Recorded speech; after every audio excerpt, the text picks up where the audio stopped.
A 9 kapu ura. 3. fejezet. A csend, amit hagytak.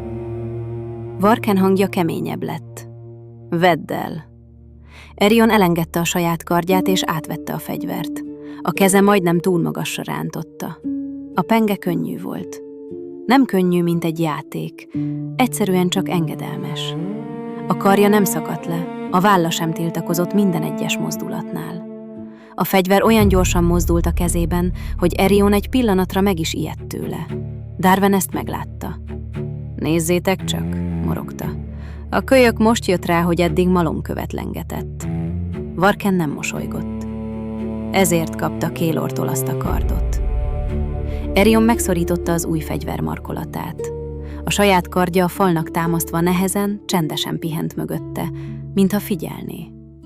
A deszka még recsegett egy pillanatig a kard súlya alatt, mintha össze akarna roppanni. A fák között megmozdult a sötét. Az első ányfarkas kilépett a ködből. Magasabb volt, mint az előző éjszaka lényei. A hátából fekete, csontszerű tüskék meredtek ki. Szeme helyén halvány, hamuszínű fény izzott. Aztán jött még egy.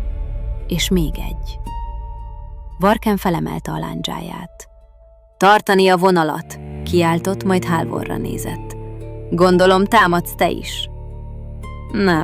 Nem köszönnék meg, ha egy falusi véletlenül beleszaladna, felelte Halvor, amire a többiek egyetértően bólintottak.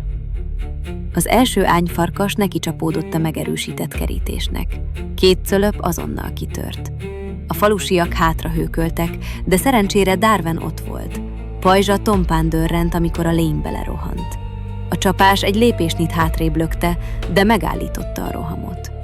Mira és Serak szinkronban mozdultak, Varken pedig egy másik támadót fogott fel. Halvor mögöttük állt, botját 2 kézzel tartva maga előtt. A köd a talaj fölött szürkébbé vált. Halvor botjának végén fakófény gyúlt. Szürkés-kék vonal futott végig a sáron, majd körívet húzott a ház és az udvar elé. Az egyik ányfarkas átlépte volna, a vonal felizzott. A lény megtorpant, mintha láthatatlan falba ütközött volna. Nem tart sokáig, kiáltotta Halvor. Akkor tedd vastagabbra, mordult Darwen. Ha vastagabbra teszem, te sem mész át rajta. Akkor mégse. A következő ányfarkas oldalról tört be. Túl gyors volt. Mira a lény felé vágott, de az nem őt célozta. Elira házának bejárata felé rohant, ahol Erion az útjába állt. Mindenki látta, hogy késő. Varken megfordult volna, de a saját ellenfele lekötötte. Serak lándzsája rossz szögben állt, Darwen pedig túl messze volt. Az ányfarkas Erionra vetette magát. A fiú mozdult, és nem úgy, mint előző éjjel. Könnyen, nem küzdve a kard súlya ellen. A penge szinte magától emelkedett. Erion oldalra fordult, bal lábával kitámasztott és vágott. A kard tisztán ment át a lény alkarján. A fekete végtag levált, majd még a levegőben hamuvá foszlott. Az ányfarkas felüvöltött. Erion is meglepődött, de nem állhatott meg. Az apja hangja úgy villant át rajta, mintha ott állna mögötte, amikor még tanította. Ne azt nézd, mit eltaláltál. Nézd, mi jön még utána. A lényt a saját lendülete tovább vitte. Erion befordult alá, és teljes erővel mellkason rúgta. A rúgás nem döntötte volna le teljesen a lábáról, de a lény számára rossz irányba billentette. Pont Mira felé. És a nő nem kérdezett. A rövid kard villant, és a penge átszúrta az ányfarkas torkát. Annyi indulat volt benne, hogy a keresztvasig döfött, majd egészen a lény hasáig húzta a rövid kard élét. Darwen hangosan felröhögött. Na, ez már valami! Hé, Serak! Mira otthon is ilyen indulatos? Serak nem válaszolt, csak elmosolyodott. Majd hátrébb lökte az ellenfelét, lándzsáját elkezdte forgatni maga körül, ezzel rövid pillanatra elterelte a támadója figyelmét, majd nagy sebességgel előre döfött. Az ányfarkas torkán a lándzsa áthatolt. Erion alig kapott levegőt. A kezében tartott kard remegett, és most kivételesen nem a súly miatt, hanem mert ő remegett. Varken egy pillanatra ránézett. Kemény vagy, kölyök. Azért élsz még? Igen. Akkor tovább. A harc széthasadt körülöttük. A falusiak tartották a belső utcát, de az ányfarkasok nem úgy támadtak, mint az előző éjszaka gyengébb lényei. Ezek nem rohantak vakon. Elterelték a figyelmet, oldalról próbáltak betörni, a gyengébb falusiakat célozták, és amikor Halvor védővonala felizzott, visszahúzódtak, mintha tanulnának belőle. Egyikük szemből támadt Varkenre. A lándzsa pontosan ment. Az ányfarkas nem hátrált meg a szúrástól, úgy mozdult, hogy a hegy belemarjon a vállába, aztán hosszú ujjaival megragadta a nyelet. Belenézett Varken szemébe, és mintha diadalt aratott volna, a férfira mordult. Varken érezte, ahogy a fa megremeg a kezében. Ő és az ányfarkas akkora nyomást helyeztek a fegyverre, hogy az eltört. Úgy tört el, mint ami addig tartotta magát, ameddig azt becsületből tartani lehetett. Varken hátralépett. A kezében csak a törött nyél maradt. Egy pillanatig nézte. Aztán felnézett Darverre, akinek a pajzsa már kezdett repedezni. Mirára, akinek a vállán már volt egy vágás az egyik ányfarkas miatt. Serakra. Ő még szépen tartotta magát, de látszott rajta, hogy fárad. Váltás, mondta. Senki nem kérdezett vissza. Azonnal! Mégsem mozdult senki abban a pillanatban. Nem félelemből, hanem úgy, mint amikor az ember egy régi adóssághoz nyúl, amit senki másnak nem kíván. Ezeknek ára van, morogta Darven. A halálnak nagyobb, felelte Varken. Darven ledobta a pajzsát a sárba, és a hátáról leemelte a hosszú vászonba tekert fegyvert. Amikor a szövet lehullott róla, a körülötte álló falusiak ösztönösen hátráltak. Nem azért, mert tudták, mi az, hanem mert a testük hamarabb értette meg, mint az agyuk, hogy ez veszélyes. Darven nem nézett rájuk. A bárgyát nézte és elhallgatott. Egy olyan férfi hallgatott el, aki 2 csapás között is beszélt. A keze rásimult a nyélre, és az arcáról eltűnt minden, ami Darvenné tette. Ami ott maradt, az nem volt sem vidám, sem dühös. Csak végleges. Aztán pislogott egyet, és a vigyor visszaült a helyére, úgy, ahogy más a pajzsát veszi fel. Mira a mellkasához csatolt lapos tokot nyitotta ki. 3 sötét penge csúszott az ujjai közé, egyetlen körívbe fogva, mintha egy törött csillagdarabját tartaná. Serak letépte lándzsája régi hegyét, és egy másikat tartott a helyére. Az új hegy szinte válaszolt a nyél hívására, és egy csattanással egybe is olvadt vele. A fém sötét volt, de nem fekete. Úgy nézett ki, mintha sok évvel ezelőtt valami feketeség próbálta volna megenni, és nem sikerült neki teljesen. A nyél, amit Serak tartott, elkezdte átvenni a lándzsa színét és állagát, ami Serak könyökéig terjedt, folyamatos fájdalmat okozva. Varken végül a hátára nyúlt. A vászonba tekert kard előkerült. A tekintetében kételj dacolt a bátorság legerősebb hullámaival, és az arcára kiült, mennyire dolgozik ellene a penge. Az ányfarkasok támadtak, és ezúttal más válasz érkezett. Darven fegyvere nem gyorsan mozdult, de amikor lecsapott, az egyik ányfarkas úgy rogyott meg alatta, mintha nem húst, hanem valami belső parancsot tört volna ketté. Mira köríves pengéje átsuhant a ködön, eltűnt egy pillanatra, majd visszatért a kezébe. Közben az egyik támadó térde úgy nyílt meg, mintha láthatatlan penge vágta volna át. Titeket legalább szeretlek. Remélem, a másikra nem lesz szükség, suttogta a pengének halvány mosollyal az arcán. Serak a megújult lándzsájának első suhintására csak felkarcolta az ánytestet. Aztán a seb körül a sötétség megrepett, és a repedés elkezdett terjedni a testen. Ő pedig tartotta a fegyver ráeső terhét. Varken kardja pedig csendesen dolgozott. A kard nem ragyogott, hanem elfojtott. Ott engedte a használóját vágni, ahol a félelem miatt más kéz a csapást elhibázta volna. A vezér a fák között állt. Csak figyelt, de mintha türelmetlenebb lett volna. Sokáig csak a házat nézte, de már nem csak azt. Eriont is, és a tárgyakat, amelyeket elővettek ellene. Odabent Vel felsírt. A hangja átvágott a harcaján. A kandalló tüze azonnal kékre váltott, mintha a házban eddig egy másik tűz vált volna, és most felismerte, milyen odakintről. Halvor megtorpant. A botja fényét egy pillanatra majdnem elnyelte a kék ragyogás, amely kiszivárgott az ablakrésein és a törött ajtón. Ez nem csak az árnyak nyoma volt, suttogta. Varken a kardját keresztbe rántotta, megakasztva egy újabb támadást. Micsoda? Halvor arca elsápadt. Amit éreztem, nem csak az árnyak voltak. A kék fény erősödött. Az ányfarkasok egyszerre fordították fejüket Elira háza felé, a vezérrel együtt. Halvor lépett volna a ház felé, de két ányfarkas azonnal megindult, ahogy a mágus koncentrációja megszűnt a faltartásán. Így nem jutok oda, kiáltotta, miközben a közeledőket fékezte meg újra mágiával. Darwen a két élő csatabárgyával kettévágta az egyiket, de a másik átcsúszott mellette. Serak lándzsája a lény vállát találta el, így nem állította meg. Erion előrelépett. Ezúttal nem vágott azonnal, várt egy szívdobbanást. A lény túl magasról támadt. Erion alábújt, a kardot két kézzel felfelé rántotta, és végighasította az ányfarkas oldalát. Nem ölte meg, de sikerült megfékeznie. Egy penge repült arra, felvágva a lény lábait. Az ányfarkas megbillent.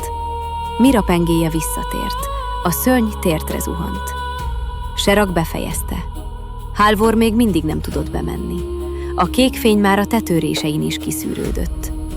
Morva odabent valamit kiáltott, de a harc zaja elnyelte. Ekkor nyílvessző suhant át a ködön. Az egyik ányfarkas fejét oldalra rántotta az ütés. A második nyílvessző a torkába fúródott, a harmadik a combjába. Ezek nem véletlen lövések voltak. Valaki pontosan tudta, hogyan kell lelassítani egy olyan lényt, amelyet nem lehet egyetlen vesszővel megölni. Darwen odakapta a fejét. Na, ez meg ki a vihar? A falu alsó kapuja felől női alak lépett elő a ködből. Hosszú, sötét köpenyt viselt. Vállán íj, oldalán rövid kard. Alkarján fekete pántok simultak a bőrére, de a ködben még nem látszott rendesen. Arca keskeny volt, szeme hideg és figyelő. Mozdulataiban nem volt kapkodás. Újabb vesszőt illesztett az idegre, és már lőtt is. Halvor meglátta, és a szeme kitágult. Veira? A nő nem nézett rá. Később örülj nekem, mágus. Darwen felröhögött a súlyos fegyver mögül. Azt hittem, meghaltál. Veira kilőtt egy újabb vesszőt. Én is rólad. Csalódtunk mindketten. Akkor mit keresel itt? Kérdezte Darwen két csapás között. Rossz éjszakát választottam a hazatéréshez. Mira szája sarkában halvány mosoly villant. Még mindig későn érkezel. Még mindig túl sokat beszéltek harc közben, főleg Darwen. A nyílvessző egy támadó ányfarkas térdébe csapódott. A lény megtántorodott. Darwen fegyvere oldalról elkapta, Varken kardja pedig keresztül ment a mellkasán. Veira érkezésével a vonal kinyílt. Most! Kiáltották Halvornak egyszerre. Egy pillanatnyi zavar az árnyaknak, de Halvornak csak ennyi kellett. Átfutott az udvaron, majd belépett Elira házába. Odabent a kék fény úgy töltötte meg a szobát, mintha a falakon belül egy hideg csillag ébredt volna. Elira Velt szorította magához. Morva az ágy mellett állt, egyik kezével a falba kapaszkodva, mintha a ház maga is megremegett volna. Ne ijedj hozzá, szólt Elira. Halvor azonnal megállt. Nem közelített tovább. Csak letérdelt, hogy ne föléjük magasodjon. Nem akarom elvenni, mondta halkan. Csak megakadályozni, hogy odakint válaszoljanak rá. Morva rekedten kérdezte. Mi ez? Halvor a babára nézett. A kék fény visszatükröződött a szemében. Sok mindent látott már. Régi pecséteket és elrontott áldásokat. Kazamaták ajtóit, amelyeknek nem lett volna szabad kinyílniuk. Olyan mágiát, amelynek használói már nem éltek emberként. Nem tudom, mi ez, mondta halkan, és ez rémiszt meg igazán. Kint a vezér a házat nézte. Halvor a gyermek elé tette a kezét. Nem eloltom, suttogta, csak csendesebbre kérem. A kék láng megrezzent, mintha hallotta volna. Halvor ujjai alatt szürke-kék kör rajzolódott ki. Nem zárta börtönbe a fényt, nem folytotta el. Inkább rétegeket vont közé és a világ közé. Vel felsírt. A láng még egyszer fellobbant, aztán lassan visszahúzódott. Nem tűnt el, csak halkabb lett. Odakint az ányfarkasok egyszerre megtorpantak, mintha elveszítették volna a hangot, amely vezette őket. Varken azonnal megérezte. Most! Darwen fegyvere előre tört, Mira átvágott a résen. Serak lándzsája kétszer csapott le egymás után. Vejra a ködből lőtt, minden vesszővel egy mozdulatot megtörve, egy támadást késleltetve, egy embert medmentve. Erion is mozdult. Most már nem csak védekezett. A könnyebb karddal gyorsabb volt. Kicsit tapasztaltabb lett, de nem képzettebb. Nem lett hirtelen harcos. De amit a nehéz acél évekig belévert, az most először szabadon mozdult. Egy ágyfarkas oldalról rontott rá. Erion félrelépett, vágott, majd azonnal visszahúzta a pengét. A kard belemart a lény combjába. Az megingott. Nem próbálta befejezni, csak rossz irányba kényszerítette. Mira ott volt, egy körív, egy villanás, fekete hamu. Az ányfarkasok egyenként omlottak össze. Nehezebben haltak, mint az előző éjszaka lényei. De haltak. A vezér ekkor mozdult meg először. Hangtalanul, nem adott jelet. Csak kilépett a ködből. A falusiak közül ketten túl későn vették észre, hogy a fák közül nem egy újabb ányfarkas érkezik. Az első férfi vasvillával fordult felé, de a vezér karja már mozdult. A test a szekér oldalának csapódott, és nem mozdult többé. A második futni próbált. A vezér nem rohant utána, csak utolérte. Darwen ordítva vetette magát elé. A súlyos fegyver oldalról csapott le, de az alfa gyorsabb volt. Félkézzel térítette el. A másik karja Darwen mellkasának és vállának ütközött. Recsenés hallatszott. Darwen hátra tántorodott, térde megrogyott. Nem esett el. Félkézzel még a bárdot fogta, de a bal karja erőtlenül lógott egy pillanatra, mielőtt fogait kivillantva visszarántotta maga mellé. Csak ennyit tudsz, te szardarab, pörögte. Az alfa ránézett, és úgy tűnt, mintha megértené a gúnyt. Serak oldalról érkezett. Lándzsája pontosan ment, a sötét hegy az alfa bordái közé fúródott. Egy közönséges ányfarkast átütötte volna a találat. Az alfa csak hátrafordult. Egyetlen csapás. Serak a sárba zuhant. Vállától mellkasáig fekete, gőzölgő seb nyílt rajta. A fájdalom úgy rántotta össze, mintha belülről markolták volna meg. Mira kiáltása átvágott a harc zaján. Varken ekkor ért oda. Kardja az alfa nyakát célozta, de a lény elkapta a pengét tartó karját. Varken előrelépett, fejjel közelebb vitte magát a halálhoz, és beletérdelt az alfa oldalába. A lény meg sem mozdult. A következő ütés Varkent a földre küldte. A világ egy pillanatra túl halk lett. Az alfa a férfi fölé lépett. Fekete karja felemelkedett. A köd oldalról felrobbant. Vejra nem futva érkezett, becsapódva. Az alkarján lévő fekete pántok kék-fehér fénnyel hasadtak fel. A villám a karja körül tekergett, ahogy ökle az alfa bordái közé robbant. A hang mennydörgés volt, annak is túl közeli. Az alfa teste oldalra tört, csupán néhány lépést hátrált, nem számításból, fájdalomból. Vejra térdre esett a lendület végén, ujjai és teste remegett a fájdalomtól. Minden erejét beleadta. A karján vékony, kékes fényrepedésként futott végig, majd kialudt. Mindig is gyűlöltem ezeket ilyen intenzíven használni, sziszegte. Az alfa nem zuhant el. Kevés lényt láttak, amelyik egy ilyen ütést állva viselt volna el. De az alfa csak hátralépett.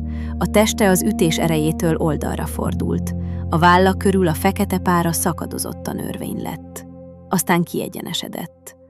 Lassan, ahogy az olyan dolgok egyenesednek ki, amelyeknek nem fáj a fájdalom, csak útban van. Darwin féltérden, a bal karja erőtlenül. Serak a sárban, a mellkasán gőzölgő sebbel. Varken a földön, mellette a karddal, amelyet nem volt ereje felemelni.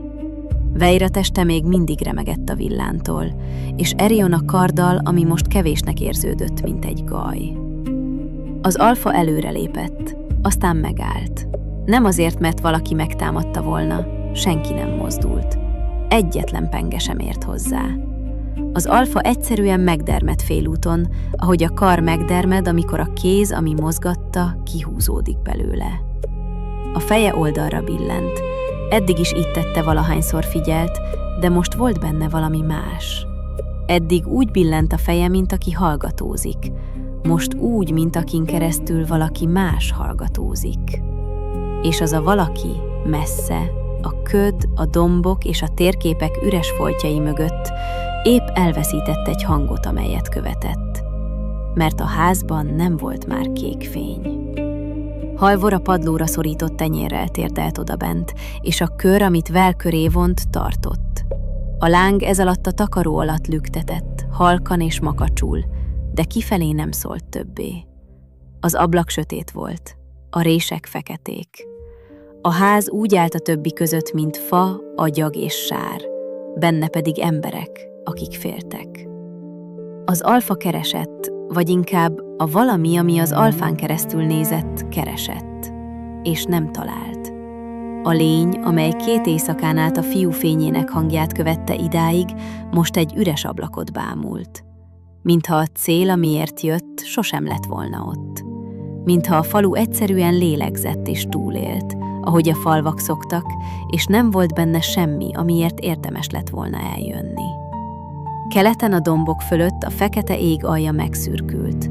Az alfa nem mérlegelt. Egy szerszám nem mérlegel. Csak állt még egy hosszú, üres pillanatig, mozdulatlanul, mint amit letettek egy asztalra, mert épp nincs rá szükség. A fekete pára lassabban örvény körülötte. A szeme helyén a hideg fény elhalványodott. Aztán a köd visszahúzta. Nem fordult meg, nem is hátrált. Egyszerűen kevesebb lett, ahogy a sötétség visszaszívta oda, ahonnan jött. Az ányfarkasok vele együtt váltak füstté a fák közt, egyenként, hangtalanul, mintha sosem álltak volna ott. Pár szívdobbanás, és a fenyves széle üres volt. Csak a köd maradt, és a hamuszag. Senki nem mozdult sokáig. A faluban valaki sírni kezdett, halkan, aztán abba hagyta, mintha még a gyász is várná, hogy biztos legyen. Vége. Erion kezéből a könnyű kard kicsúszott. A karja csak ekkor kezdett el remegni igazán. Lehajolt és újra a kezébe vette. Hollóvég másodszor is megélte a hajnalt, de senki nem mondta ki, hogy győztek. Darwin a sárban ült, a bal karját az ölében tartva. Mira Serak mellett térdelt, és nem engedett senkit közel, amíg a maga szemével meg nem nézte a sebet. Veira lassan feltápászkodott, a karján a kékes fény utolsó repedései is kihunytak. Varken a kardot, amelyet a ládából hozott, visszacsúsztatta a sötét vászonba. Egy pillanatra megállt a keze a markolaton, mielőtt elengedte volna. Halvor csak ezután lépett ki a házból. Fáradtabb volt, mint amikor délután megérkezett. A botra most nem úgy támaszkodott, mint aki tudja, hogy a bot több a támasznál, hanem mint aki egyszerűen örül, hogy van mire. Erion hozzálépett. Vel? Alszik, mondta Halvor. Az anyád mellette van. És a fény? Halvor nem felelt, keleti dombok szürkeségét nézte. Majd egy kis idő után megszólalt. Eloltani nem tudtam, nem is akartam. Egy ilyen tüzet eloltani veszélyesebb, mint hagyni égni. Akkor mit csináltál vele? Elhalkítottam. Halvor a fiúra nézett. Az a lény nem magától jött Erion, küldték, és nem a házat keresték, hanem azt, ami benne világított. Erion a sötét ablakra nézett. Akkor vége. Nem. Halvor hangjában nem volt kegyetlenség, csak az a fajta nyugalom, amellyel a nehéz dolgokat ki kell mondani. De időt nyertünk. Amíg a fény csendben marad, addig azok, akik a farkast küldték, nem tudják, merre nézzenek. Elveszítették a nyomot. Meddig tart? Halvor sokáig hallgatott. Egyszer csendesíteni nem elég. Egy ekkora tűz mindig vissza akar majd lobbanni. A botjára nézett, aztán a házra. Ezért maradok. Amíg kell. Valakinek mindig itt kell lennie, aki halkabbra kéri, mielőtt az túl hangos lenne. Erion nem kérdezett többet. Tudta, mit jelent ez. Hogy a fénynek nincs vége. Hogy a fenyves mélyén valami most elvesztette a nyomot, de nem felejtett el keresni. Hogy a csend, amiben most állnak, nem béke, hanem haladék. De a haladéknak ára van. És holló végen az emberek tudták, hogy a túlélés sosem több ennél. Győzelem? Talán. Vagy csak még egy nap, amit kiérdemeltek. Odabent, Elira karjában Vel halkan szuszogott. A kék fény nem látszott rajta, de a levegőben, ott, ahol a fény égett, maradt belőle valami. Mint egy hang, amelyet már nem hallani, de a csontok emlékeznek rá, és amely, ha eljön az ideje, újra meg fog szólalni. Az éjszaka véget ért, a várakozás pedig csak most kezdődött. Sziasztok! Ha eljutottatok idáig, és tetszik a történet, nyomjatok egy lájkot, és írjátok meg kommentben, mi tetszett a legjobban ebben a részben. Vajon mi lesz most? Hogy alakul hőseink sorsa? Mi lesz a sebesült szerakkal? A következő részben talán megtaláljuk a választ.